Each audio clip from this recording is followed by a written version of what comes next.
What's up, guys? It's me, Alan, and I'm back with another video today, and we got another NASCAR Diecast review to do today. And this is a diecast that I am really happy to have from my favorite driver, which, if you don't know who that is by now, it's Jimmie Johnson. And this is one of a lot of diecasts that, well, one of some diecasts that have been made for him, and probably there's plenty more to come. But this one's a pretty cool one, and it's also infamous for the wrong reasons for what happened earlier this year. So we'll just get on to it. And it's Jimmie Johnson's 2020 Ally Patriotic Chevy for Hendrick Motorsports. I mentioned the fact that this car is infamous. That's because he finished second to Bragg. Well, let me back up. Coke 600 at Charlotte, the patriotic race, or patriotic schemes and all that. And late caution happens. The leader at the time, Chase Elliott, he gets called down pit road, which was a mind-boggling decision when you think about it. But, hindsight's 2020. We're literally in 2020. But anyway, so Brad Keselowski, he wins the race. Jimmie Johnson challenges him for it, but he comes up finishing second. And then post-race tech happens. Y'all remember what happened? Jimmie Johnson got DQ'd out of second place for failing post-race tech.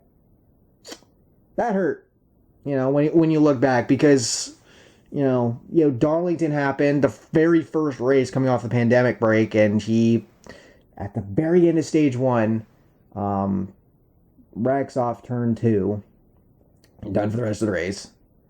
Charlotte happens, as I mentioned. He obviously missed Indianapolis because of COVID. There was another race it involved Keselowski, no less, where it was off a restart. They both went to the bottom. Then Keselowski made contact with Johnson, and Johnson spun in the grass. There was obviously Talladega during the regular season, where late in the race, I think it was Johnson got contact made with Kevin Harvick, and Harvick spun him. He didn't hit the wall or anything, but that happened. And then as the season went on, obviously, as we know, it came down to Daytona, last race of the regular season, and we all know how that went. But anyway, let's just go ahead and get on with the diecast review, shall we? Yeah, you can tell in my voice, it still hurts. It still hurts. I've kind of gotten over it, but it still hurts. Jimmy not making the playoffs in his final season. It still hurts. Now, what else hurts is, what the fuck did Lionel do with this freaking... Oh my god. Holy shit. Can you, zoom in on that, please? Or... Sorry, I'm trying to get this to freaking zoom in and be... correct, But anyway, look at that front windshield. And it's not even loose. It just sagged in on that side. Holy shit. Wow, Lionel. Holy crap. That is... I haven't seen that in a while, but god damn, that is bad. Wow. Alright, so anyway. You got the Ally on the front. You got... but I gotta say, though, this is a really badass paint scheme. And I was happy, to pre-order it, happy that it was getting made, and happy to have it, obviously. But,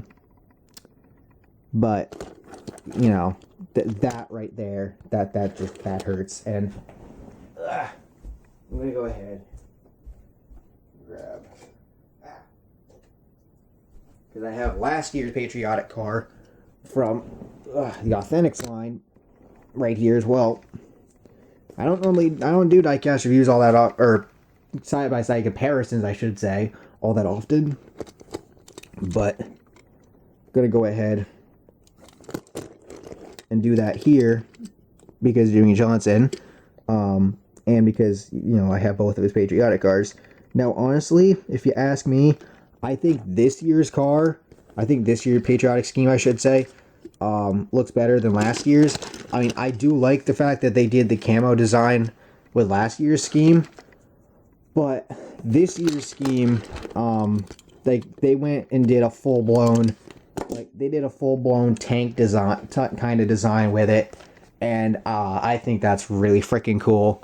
that they did that. But this, Lionel, that bugs me. What the hell? What the fuck? Why? Oh, lordy. Lionel. Typical. But, anyway. With that all being said, it's almost Christmas time. I have a project I'm working on, which I'm just about done with. Which I'm really happy that I'm doing. And, you might hear more about that from me in the future. But, there's that. Got stuff for, family and whatnot with Christmas. And, if there's one thing I could ask for Christmas this year, if there's one thing at all, and I've mentioned it on Twitter a few times. I've mentioned it several times throughout the year. But the one thing that I want more than anything, crap, especially now that Jimmie is retired from NASCAR, is I've always wanted to get to meet and talk to him. Obviously with the pandemic and whatever, that would have to be done via Zoom, which I have no problem with. But, it's the one thing that I want to do, is to get to talk to Jimmie, because, I never got to go to a race, while he was competing. I'll hopefully, I'm going to be going to one next year, with a friend of mine, whatever. It all depends on how, on what happens, whatever. Involves the Canadian border opening up, because, he's up there right now. But, yeah, as far as I'm concerned, really the only thing I really want,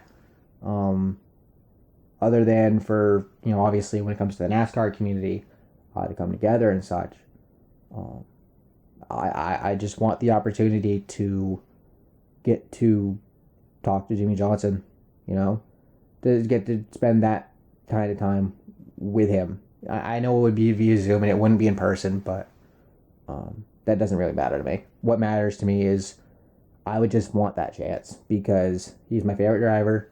He always has been, always will be. I've said this a million times. I was born the same week of his first Cup start. But it kind of hurts that I never got to actually meet him in person, or actually got to meet him at all. And I know a lot of people, that's the same, case for them as it is for me. But he just, as a fan, he just means a lot to me. And that's really all I could ask for, is to get a chance to talk to him, basically. But anyway, with that all being said, thank you all for watching. Hope you all enjoyed. If you did, please drop a like, subscribe for more content like this. And I'll see you all in the next video. Peace.